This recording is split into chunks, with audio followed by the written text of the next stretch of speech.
তো সবাই কেমন আছো? আশা করছি সবাই খুব ভালো আছো। যাই হোক, এবার রাস্তা থেকে শুরু করছি, কারণ একদম সাডেন প্ল্যান। একটা তোমাদের নতুন জায়গা দেখাবো। উত্তরবঙ্গের অফবিটের মধ্যে এই জায়গাটা আমার একদম বাদ পড়ে গেছিলো। খুব কাছেই শিলিগুড়ি থেকে মোটামুটি 50 থেকে 60 কিলোমিটারের মধ্যেই পড়ছে এটা, এবং অসাধারণ একটা সুন্দর জায়গা। চলো দেখো না যাক আজকে আমাদের অভিযান। আজকে রাস্তা থেকে শুরু করছি, কারণ একেবারে সাডেন প্ল্যান, কোনো রকম প্ল্যানিং করা ছিল না। সুন্দর সুন্দর দৃশ্য উপভোগ করতে জুড়ে থাকো।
চলতে চলতে আমরা একটা জায়গায় দাঁড়িয়েছি।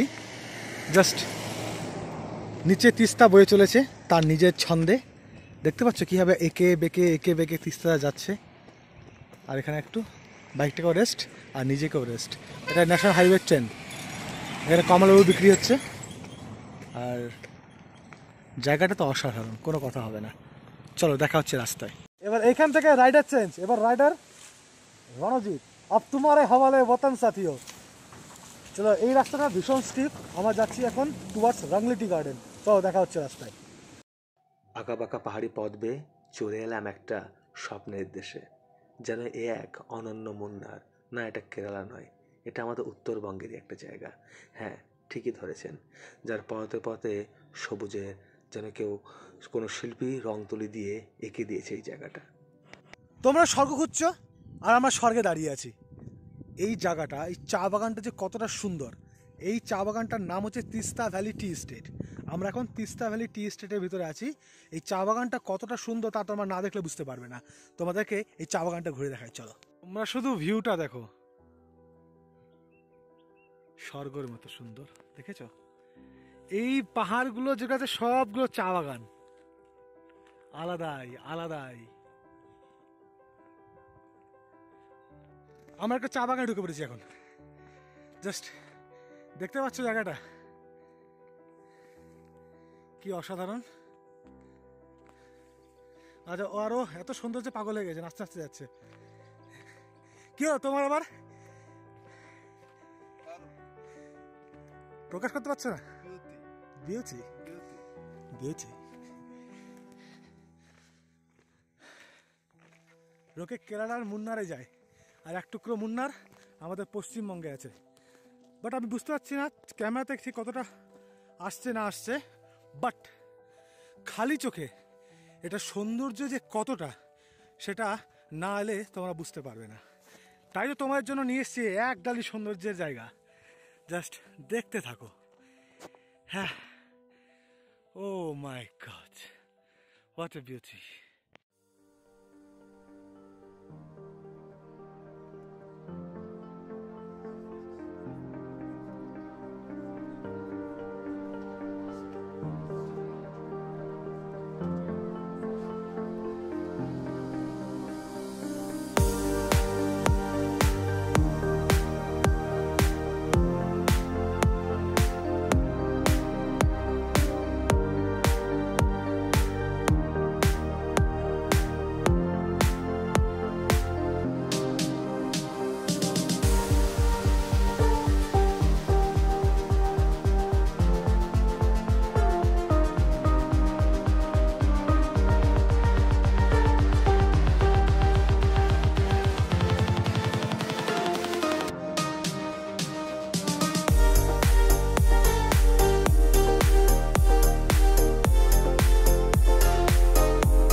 ঘুনপোকা দেখো তোমরা সবাই কি করছে।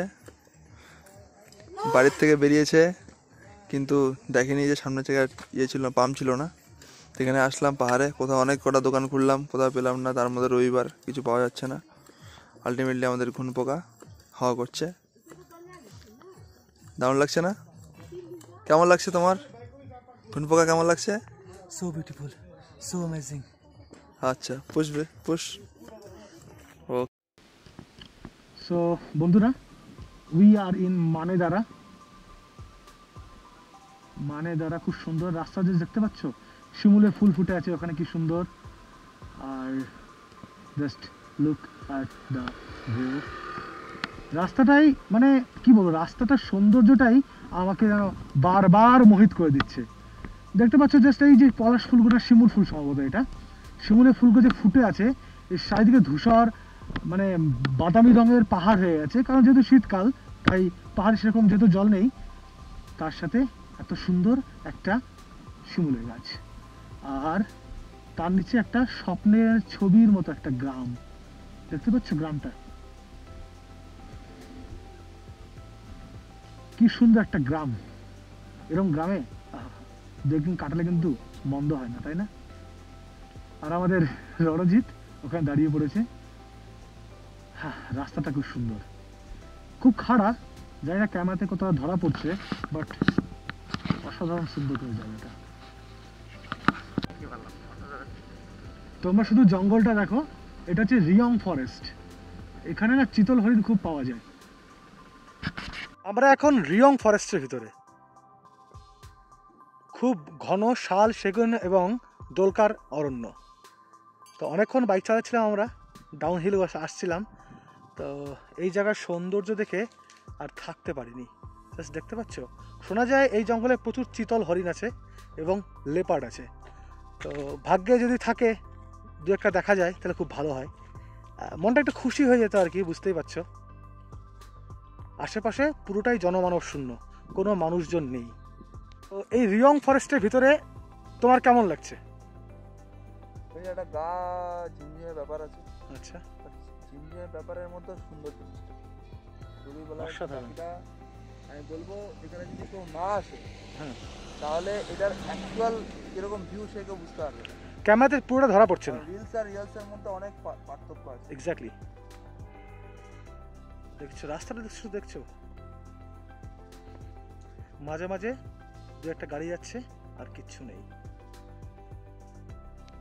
কিন্তু ইয়েটা হয়েছে, রাস্তাটা এতটাই স্টিফ, যার কারণে আমাদের দেখছো বাড়ি যাবো কি করে? যাবো ঠান্ডা হবে, তারপর আবার যাবো।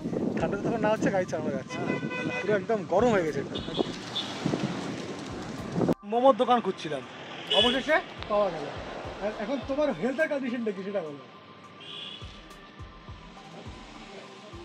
মুখ দিয়ে আওয়াজ বেরোচ্ছে না, শুধু হাওয়া বেরোচ্ছে ওর। দেখা যাক, মোমো তো অর্ডার দিলাম, দেখা যাক মোমোটা কেমন। হ্যাঁ দেখে নাও, মোমো চলে এসছে আমাদের। তা দেখে রণজিৎ খুব খুশি হয়ে গেছে। মোমো সহযোগে ব্রেকফাস্ট এবং লাঞ্চ অর্থাৎ ব্রাঞ্চটা আমরা করে নিয়ে বেরিয়ে পড়লাম আমাদের বাড়ির উদ্দেশ্যে। পথ এখনও অনেকটা বাকি, তবুও কেমন জানি না আমার পাহাড় ছেড়ে বাড়ি যেতে ইচ্ছে করে না। এই পাহাড়েই মনে হয় যেন থেকে যাই আমি। জানি না এই পাহাড়ে কি এমন আছে যা বারবার আমাকে বারবার টেনে নিয়ে আসে তার কাছে। এই সবুজ ঘন জঙ্গল, পাহাড়ি বন আমি ভুলে যেতে পারি না, কখনোই আমি একে হারাতে চাই না। তবুও কেন জানি না আমাকে কিছু করার নেই, কালের নিয়ম, বাড়ি ফিরে যেতেই হবে। এই জায়গাটার নাম কালীঝোড়া। কালীঝোড়া থেকে এখনও আমার বাড়ি প্রায় 1 ঘন্টার রাস্তা।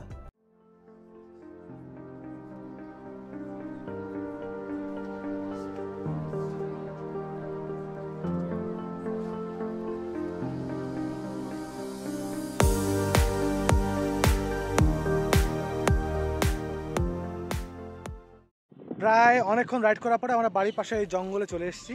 এখন কিছুক্ষণ এখানে জিরিয়ে নেব, একটু কোমরটা সোজা করে নেব। ওর কোমর অলরেডি ব্যাকা হয়ে গেছে। কেমন লাগছে? দারুণ লাগছে, মনে হচ্ছে কেউ আমাকে জড়িয়ে ধরেছিল, অনেকক্ষণ ধরে মুভমেন্ট করতে পারছিলাম না, এখন আলটিমেটলি মুভমেন্ট করতে পারছি। তো আজকের ব্লগটা আমি এখানেই শেষ করছি। আমি বাড়ির পাশে একটা জঙ্গলে কিছুক্ষণ এখানে রেস্ট নিয়ে কোমরটা সোজা করে আমরা বেরিয়ে যাব। আর হ্যাঁ, যারা এই ভিডিওটি প্রথমবার দেখছো তারা কিন্তু অবশ্যই চ্যানেলটাকে সাবস্ক্রাইব করো, ঠিক আছে? আর ভিডিওটাকে লাইক করবে, কমেন্ট করবে। চলো দেখা হচ্ছে তোমার সাথে পরবর্তী ব্লগে। ততদিন সবাই খুব ভালো থেকো, টাটা।